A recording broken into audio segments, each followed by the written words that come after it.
Hello, everyone, and welcome to the fourth installment of Encyclopedia Hermetica, a big history.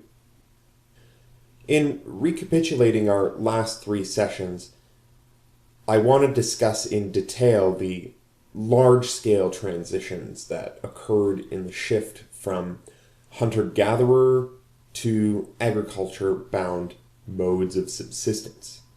This will be a very important topic throughout our discussions. I can't stress the importance of this subject enough. This is, in reality, the underlying foundation for the myth of the Garden of Eden. The story, the allegory of the Garden of Eden. So, Eden, the word, is believed to be closely related to the Aramaic word, which means fruitful or well-watered. It's most possible that this myth harkens back to a time before and after the most recent ice age,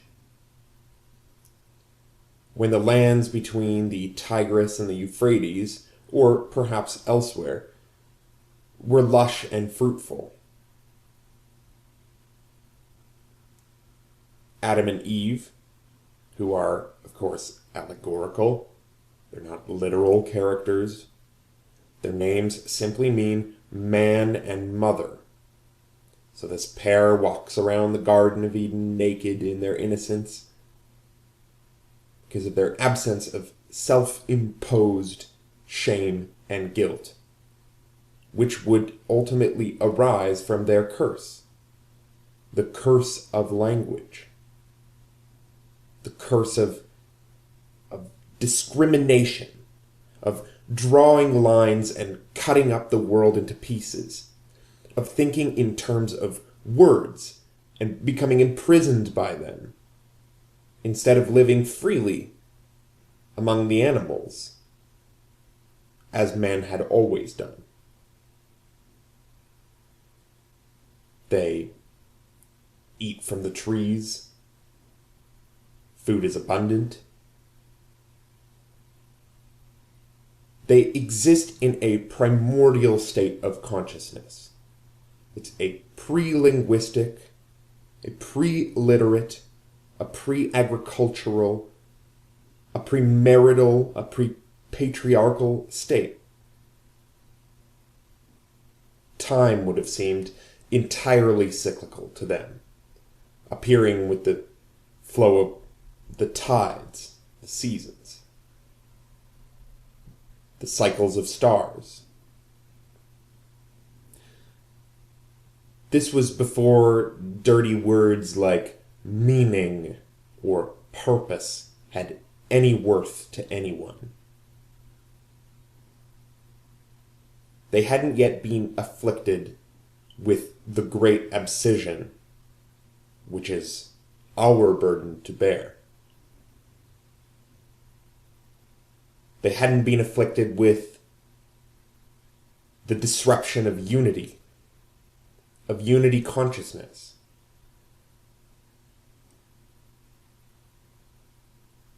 They hadn't been afflicted with the introduction of dualism, which we discussed last session with our William Blake quotation.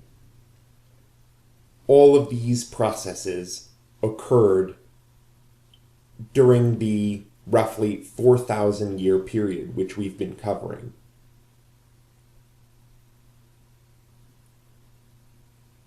Can you imagine this state of consciousness? I mean, I can.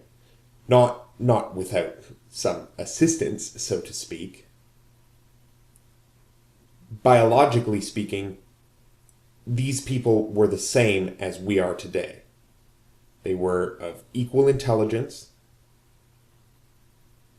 Their brains were 100% on par with ours, insofar as their capacity to think and reason was concerned. But they didn't squander it.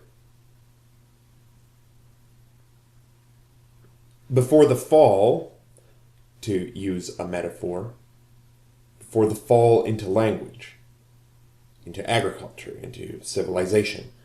The smallest unit of survival was the tribe.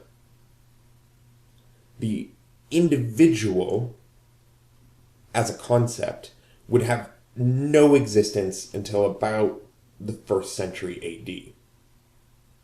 This was a long development. The ego, that separation of self from the whole, is really a cancer. It's a calcification. It's like an intellectual rust that's caked onto our consciousness. And ultimately, it's a consequence of thinking in linguistic terms. In I-thou terms. In terms of first person, second person, third person, singular or plural. In terms that grammar prescribes, not which reality prescribes. In hunter-gatherer times, there was no room for selfishness. There weren't enough people. If you played a vital role in your society and someone else's selfishness resulted in your starvation, they would ultimately suffer. And everyone knew this. They had a deep understanding of loving their neighbors, because that was how life subsisted. That's cosmic consciousness. Orderly consciousness. Consciousness in line with natural law. This was Christ consciousness.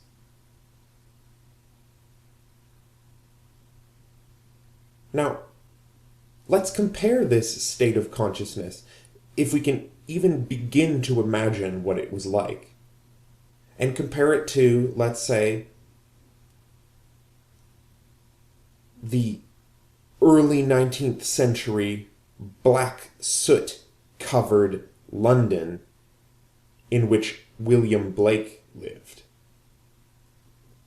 I'm going to recite one of his poems, written from the heart of a man who truly, truly understood both extremes.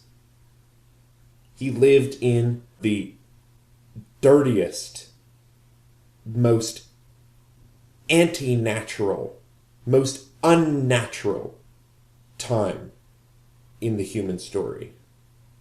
He said,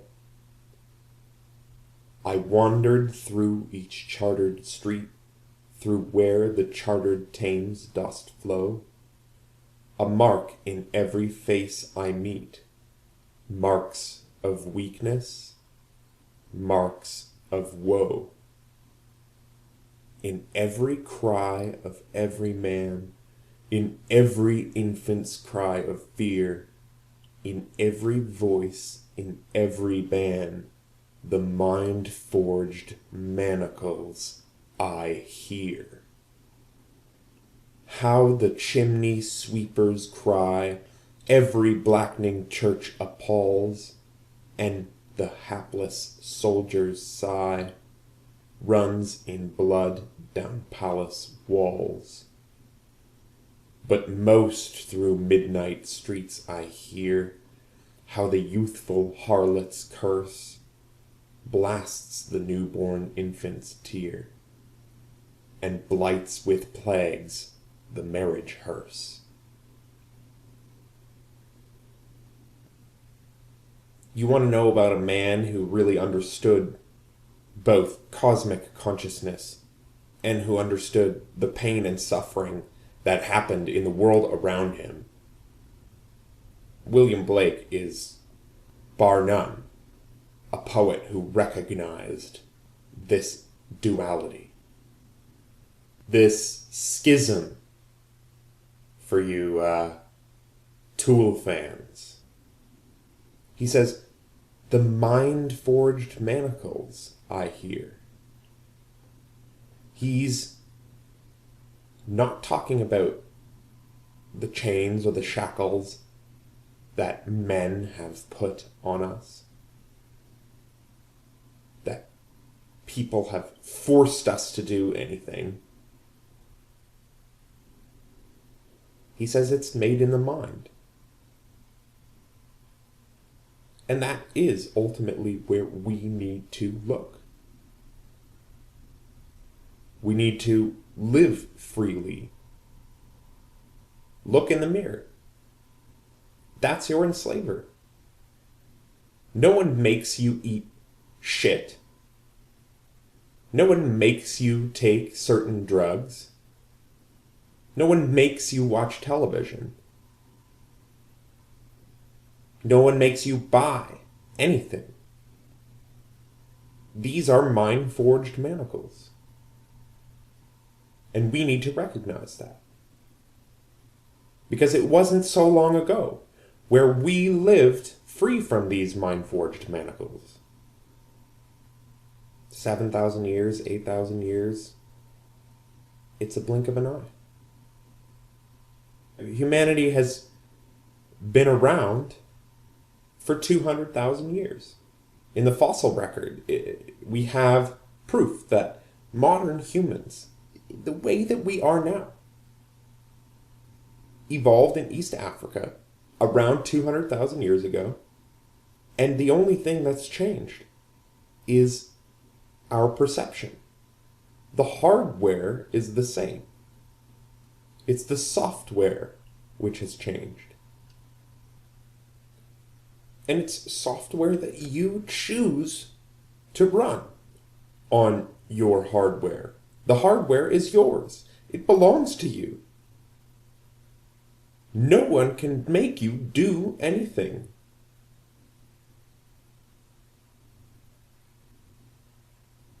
That doesn't absolve responsibility to act correctly, to act justly, to act selflessly.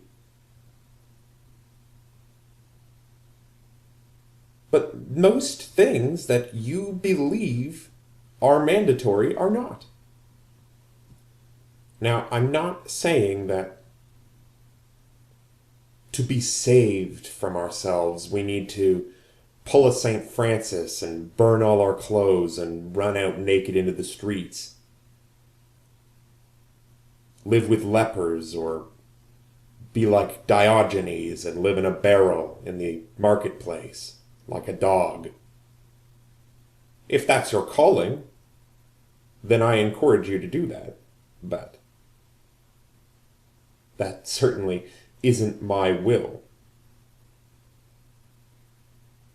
It's my will to live freely and to choose which software I allow my brain to operate on.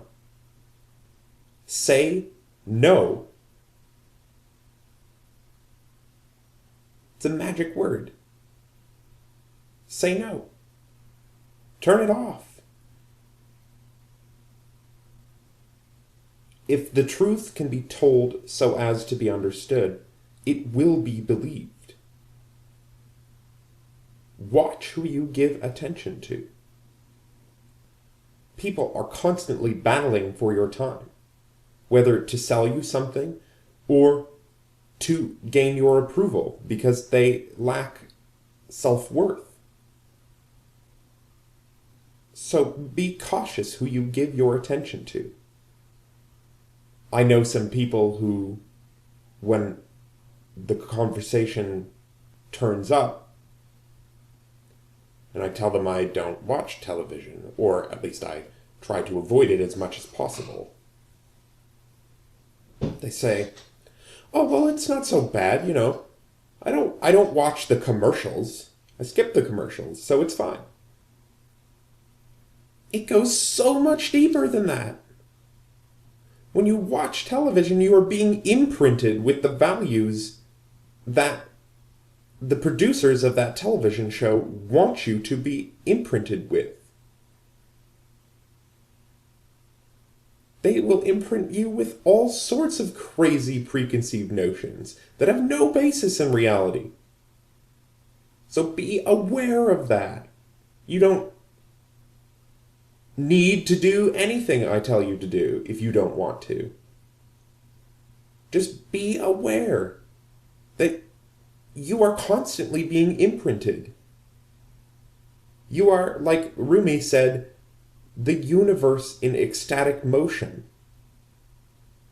You're constantly taking things in and putting things out. And it isn't what goes into a man that corrupts him, it's what comes out of him. But if all you've been fed is garbage, it's garbage that's going to come out.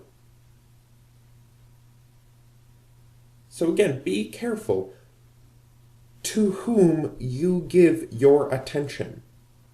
That's all you have. You are a speck of attention. That's what consciousness is.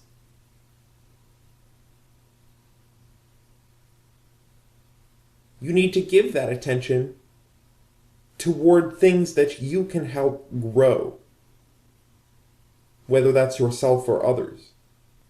Don't just give over your attention to anybody and then sit passively and wait for them to hand you the truth. You need to do that for yourself. You need to find that in yourself. Everyone is different. Now we live in a time where the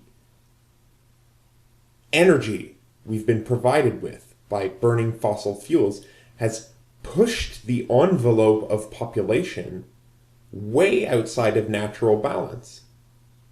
This has cheapened life, which is horrible. We're all treated like replaceable parts now, like on an assembly line.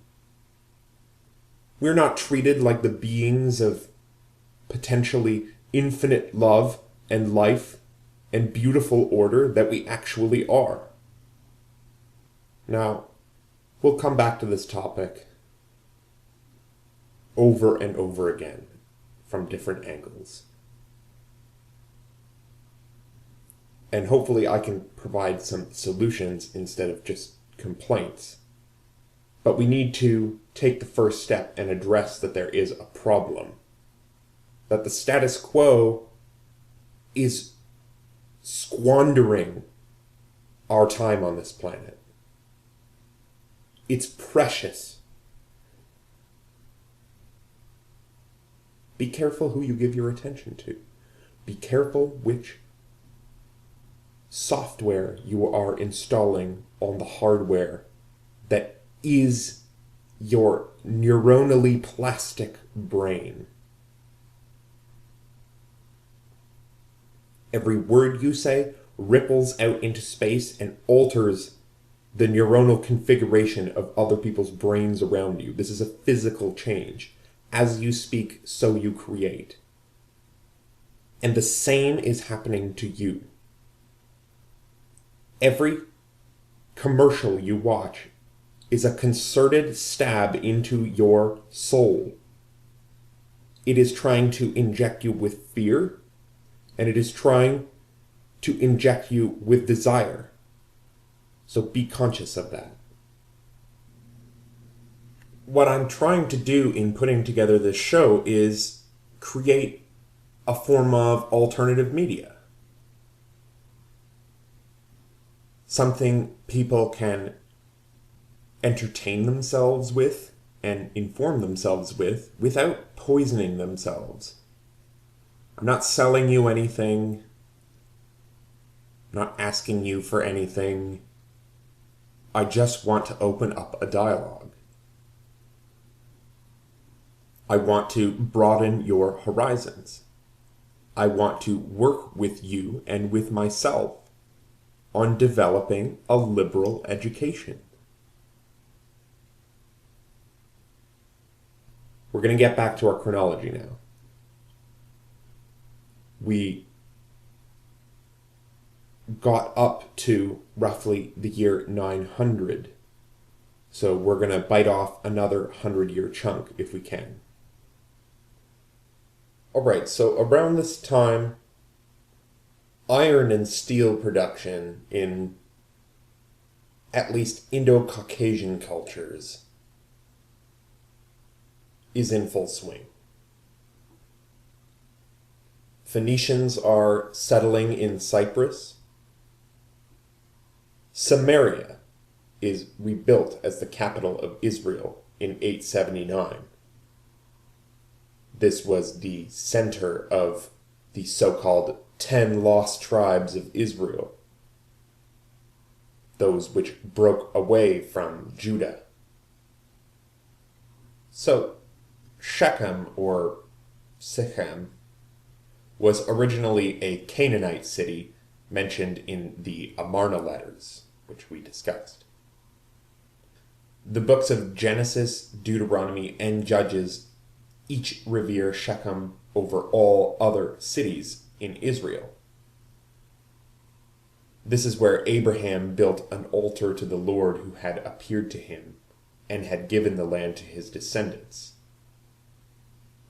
So, according to biblical tradition, the region known as Samaria was captured by the Israelites from the Canaanites and was assigned to the tribe of Joseph. After the death of King Solomon around 931 BC, the northern tribes separated from the southern tribes under Jeroboam and established a separate northern kingdom of Israel. So initially its capital was Tirzah until the time of King Omri, who we'll discuss in a minute. It was he who built the city of Shomron, which is what we call Samaria, and he made it its capital. In 726 to 722, the new king of Assyria, Shalmaneser V, invaded Canaan and besieged the city of Samaria. The city fell, and much of its population was taken into captivity and deported. In the Bible, which is predominantly pro-Judah, pro-Southern Kingdom, Samaria was condemned by the Hebrew prophets for its ivory houses and its luxury palaces that displayed pagan riches. An important character in this story is the king Omri, who ruled from 884 BC to 873 BC. He was the sixth king of Israel, the 10 northern tribes, after Jeroboam. He was the founder of the House of Omri. This would include other monarchs like King Ahab, Ahaziah, Joram, Athaliah, lesser-known kings. Omri is credited with the construction of Samaria and its establishment as the capital of northern Israel. So this short-lived dynasty that he founded ended almost 50 years of constant civil war over the throne. He instituted peace with the kingdom of Judah to the south, from which Jeroboam had broken away. As always, the intermarriage of Israelite kings with foreign women, especially from Sidon, led to a syncretism. This is like a fusion of two religions. Led to a syncretism with the women's foreign cults. This practice was absolutely abhorrent to the Deuteronomic historians, those who composed the text that would eventually find its way into the Bible. An example of this is the story of the fight between Elijah, the prophet, and those in service of Baal. This was a dying and rising fertility god. His name simply means Lord, just like Adonai means Lord. Adonis means Lord. Jezebel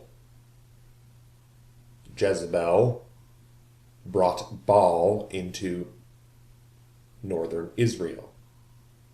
Shortly after this time, the violent westward expansion of Assyria begins, and this would lead ultimately to the destruction of the northern kingdom in 722 BC.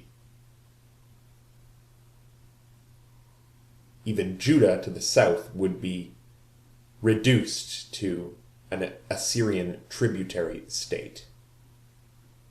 So Ahab was the successor to Omri.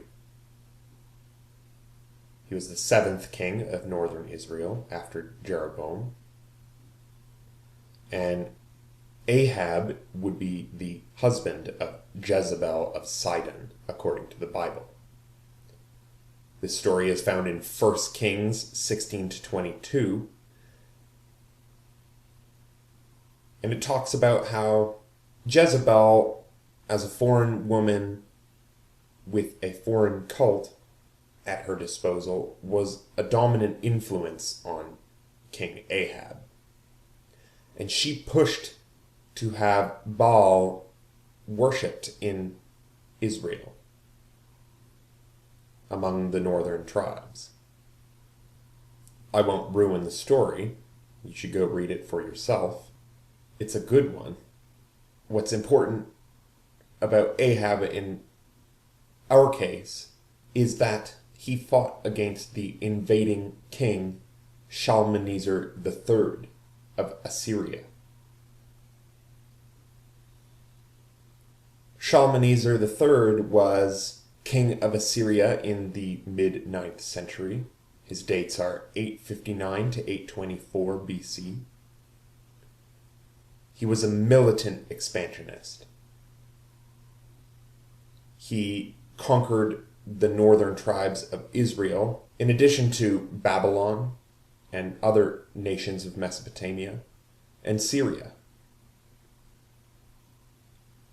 In 842 BC, Shalmaneser III campaigned against Hazael, who was the king of Aram Damascus. He forced him to take refuge within the walls of his capital, and while Shalmaneser was unable to capture Damascus, he devastated its territory.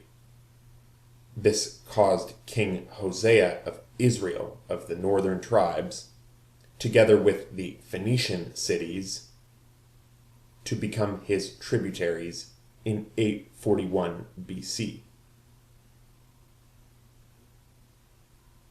Now, this sets up the scene for Yehu. This is the 10th king of Israel after Jeroboam.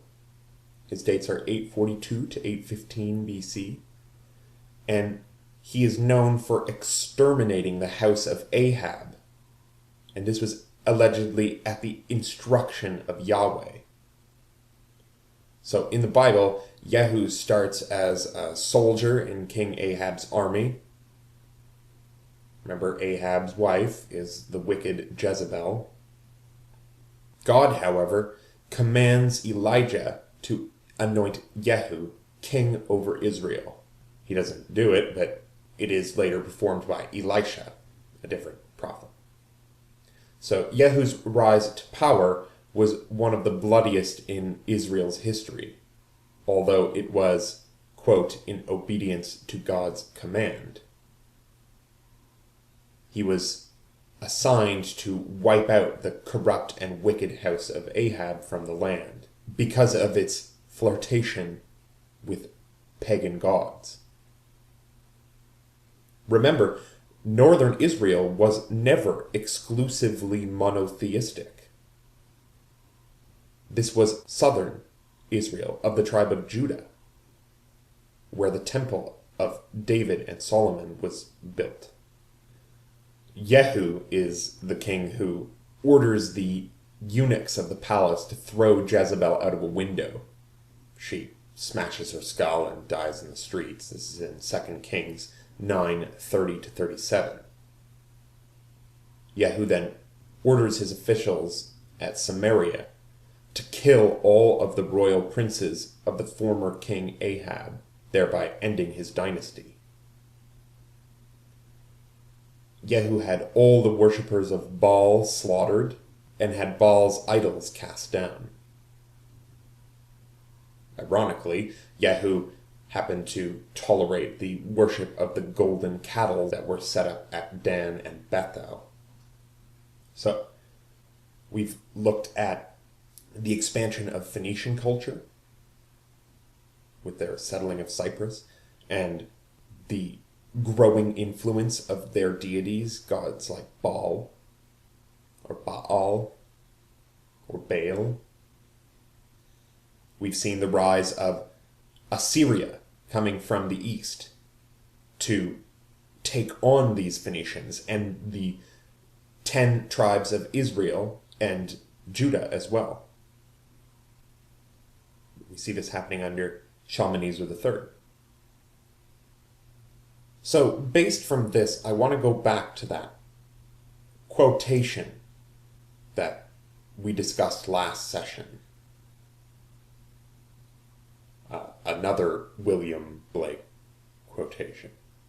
You'll see I'm very fond of William Blake and will refer to him often. It is by mere coincidence, of course. He just seemed to talk about everything of importance.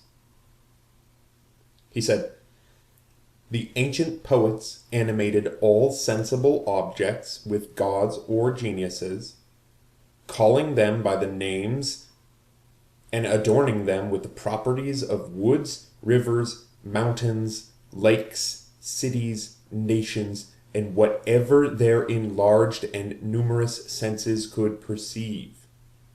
And particularly they studied the genius of each city and country, placing it under its mental deity, till a system was formed which some took advantage of and enslaved the vulgar by attempting to realize or abstract the mental deities from their objects. Thus began priesthood, choosing forms of worship from poetic tales, and at length they pronounced that the gods had ordered such things. Thus men forgot that all deities reside in the human breast." What's going on here?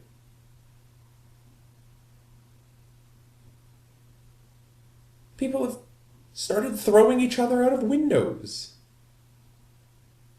over the gods or geniuses, the mental deities which reside in the human breast, over which god is superior to another. It is priesthood which is responsible for this. It is sycophantic priesthood in league with kings, with men who have overblown ambitions and are surrounded by supporters who have something to gain from their rule.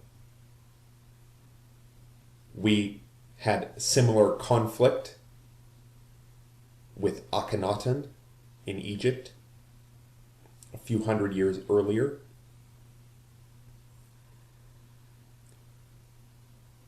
But this is new. Syncretism was the general modality of ancient religion. If you have a sky god and I have a sky god, oh, they're the same sky god.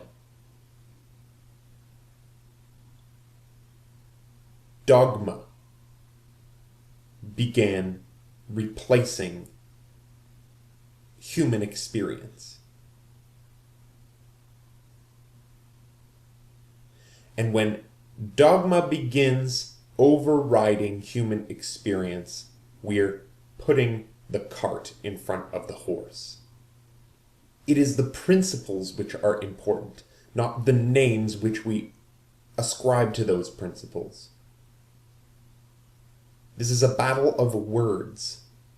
This is word magic. And these are wars being fought between occultists as to whose word is better. Do you see how this ties in to what we were talking about earlier in this session? Language is at the root of ego, and ego is at the root of all of this chaos and violence. And it's only going to get worse from here on out, ladies and gentlemen. We are still dealing with this problem. I am not calling for an abolition of religion. I am not an atheist. I do not believe that we should just throw the baby out with the bathwater. But we need to rethink our priorities and put principles first and names second. It is the underlying reality of these divine names that we need to consider, that we need to pay attention to. Not the vapid and inane words that we use to describe these principles. Because once you put things into words, you create paradoxes. There are no paradoxes in nature. Nature reconciles all paradox. The only paradoxes that exist are in the warped channels of our minds, which are skewed by language. During this period, the bull's horns, bulls with wings, and winged suns are being worshipped in most countries of the Eastern Mediterranean. This bull cult goes back to Çatalhöyük, to Göbekli Tepe. It was alive and well in the Minoan culture. It survived in Egypt on down to the cult of the Apis bull, which was during the Greek period. The bull was a fundamental cog in the machine that is human civilization. Our existence is symbiotic with the existence of this animal. And people revered the bull for many, many reasons. It was a giver of life. It replenished the soil. It gave its life so that we might live. It was represented in the stars with the constellation of Taurus. And these were all thoroughly astro-theologically oriented civilizations living at this time, at least among those who knew, who kept that knowledge and guarded it very carefully. A big part of iconoclasm, of Judaic iconoclasm, which carries on today in Islamic iconoclasm, in Protestant iconoclasm, with the destruction of cities like Nimrod at the hands of the disgustingly misinformed fools that we today irreverently call ISIS. This sort of behavior all stems from this period that we're talking about. This period which prioritized names, words, the letter of the law over human existence, over experience, over consciousness, over the process of knowing. Because knowing is a process. You cannot know something. You are in the process of knowing at all times, at every frame, at every second of reality. And starting in this period, there have been people looking to hijack your process of knowing, your life in symbiosis with nature.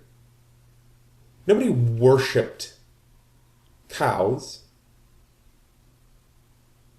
People will tell you that they did. Nobody worshipped cows or the sun or trees.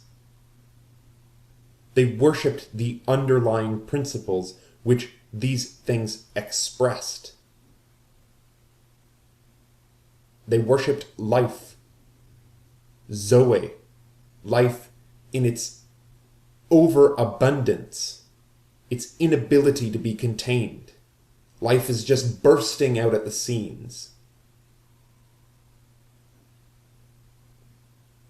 And over time, this praise of life through ritual, through poetry, through magic, through song and praise, this was subverted by cults of death.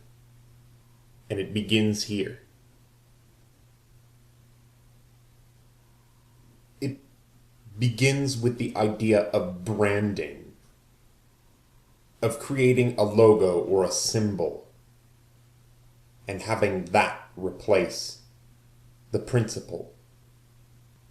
In the written record, it begins with Deuteronomistic theology.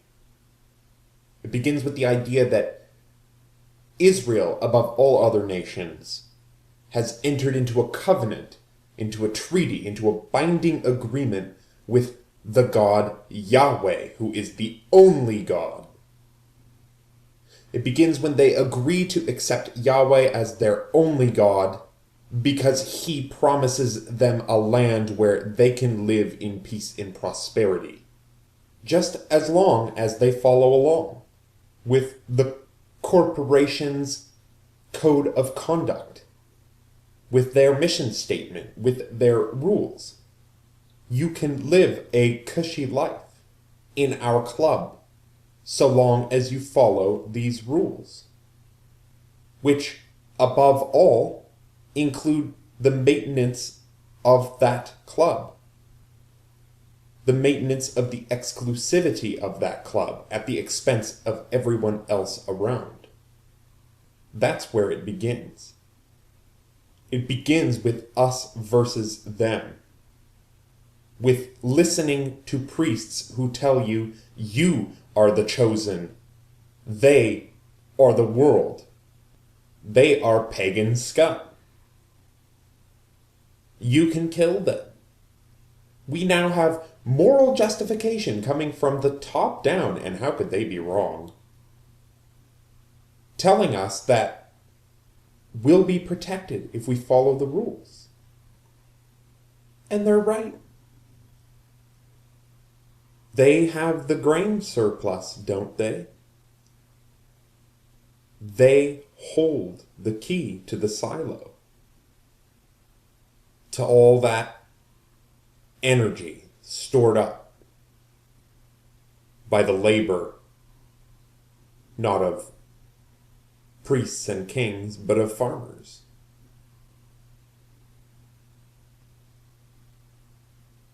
How could they be wrong?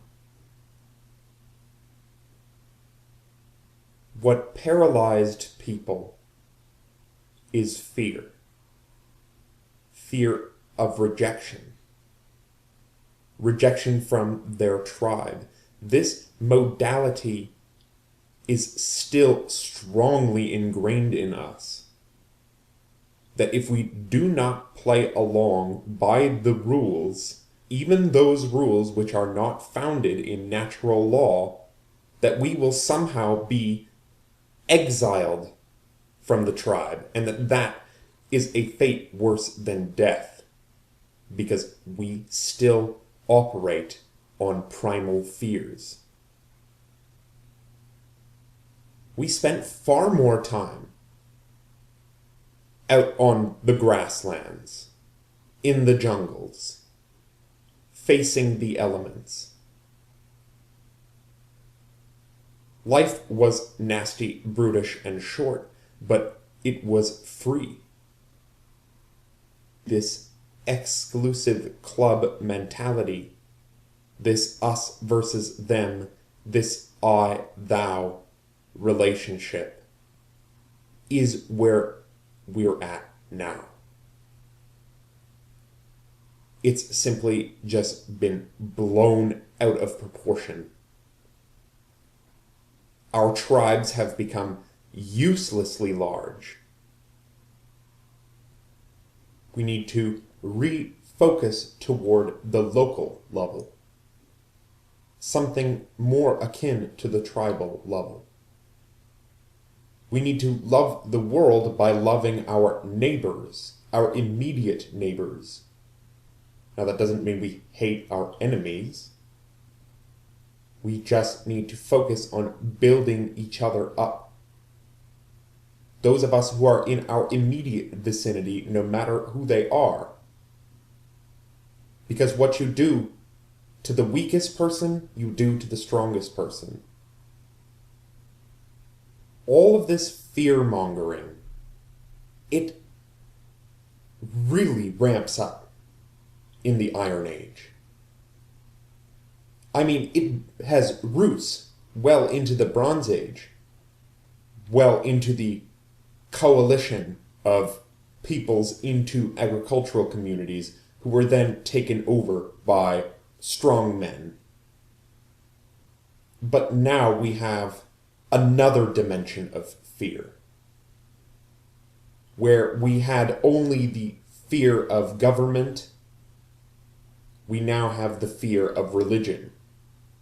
And religion will persist in fear-mongering in order to keep people enslaved. This has to end. Religion doesn't need to end. Fear-mongering needs to end. And this brings us back to what I was talking about with choosing who you give your attention to. It is not wrong to participate in a religion which practices love, indiscriminate love, but one who promises protection in exchange for loyalty to a brand is poison. And it is responsible for all the intellectual diseases which this world suffers from. Dualism, nationalism, egotism, the absence of Christ consciousness, of cosmic consciousness, of a consciousness which is aware of what is the orderly process of things, which understands justice. If we understood justice and natural law, and what love really means, true love, not Hallmark love, we wouldn't need religion. We wouldn't need codes. This is why the Christ says, I have come not to abolish the law, but to fulfill it. He gives the whole law in a few words. Love your neighbor and love your God. Not love your God at the expense of loving your neighbor, defenestrating them because they don't agree with your brand.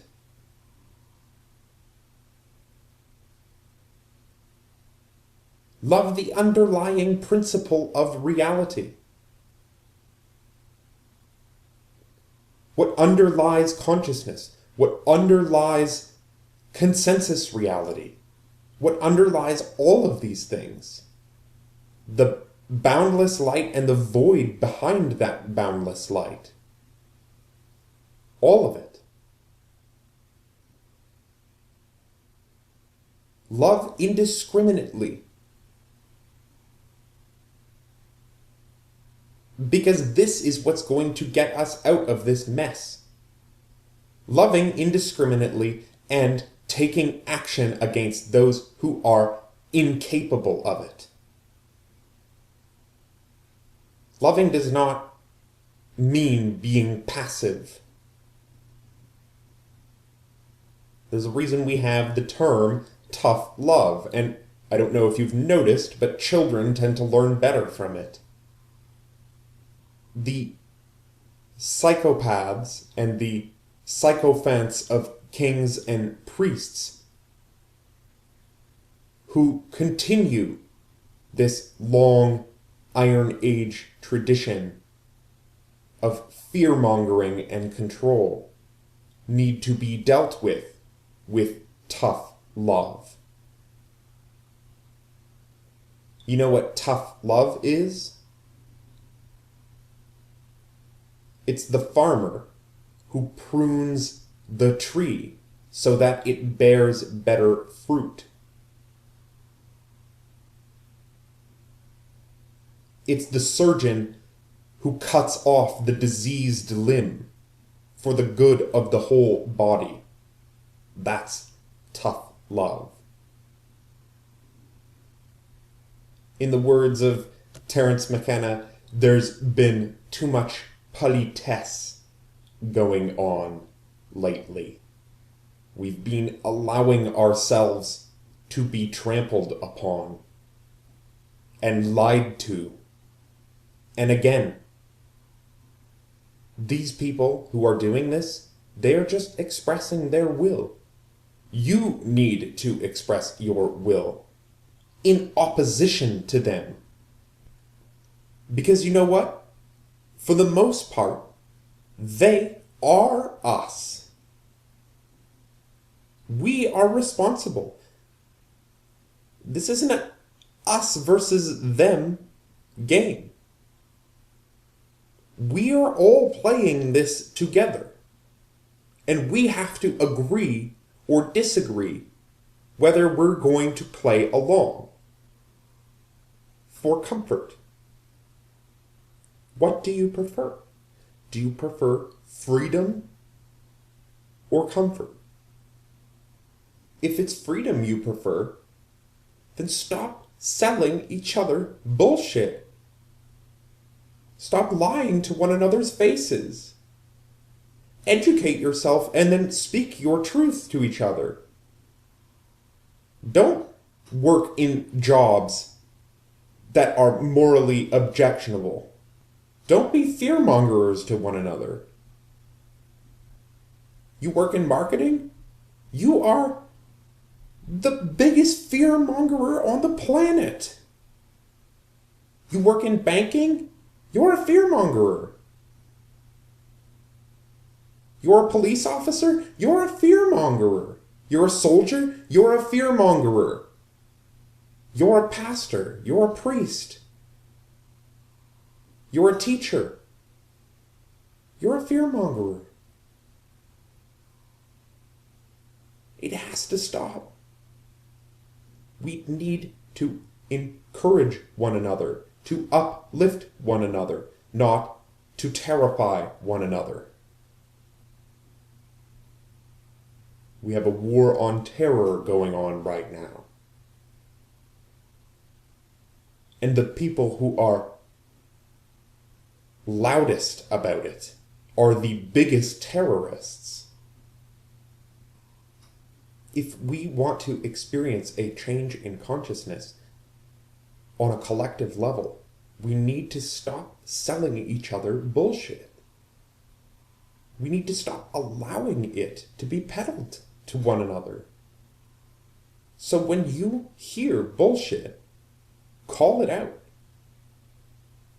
Because one person might think you're a fringe lunatic, but if enough people start calling out bullshit, they'll stop selling it to you. They're only interested in your dollar.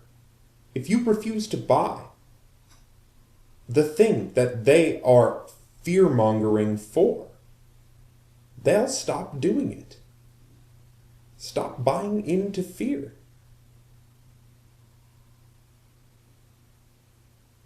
Now, this brings us to the end of our show. I know we've gotten a bit off the topic of history, but I guess it was good to go down this avenue during the 9th century, because it's a dimly lit century. Dimly lit because it still stands in the wake of the collapse of the Bronze Age civilizations, where power was entrusted into the hands of a few, and they messed it up through selfishness,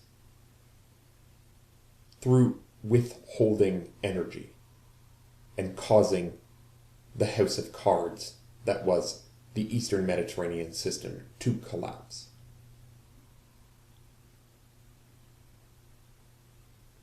If you don't want hordes of looting raiders, sea people coming over the horizon to sack your city, then don't create artificial scarcity and store up all of this planet's energy for yourself. This has been the Encyclopedia Hermetica, A Big History, and I'm Dan Atrell.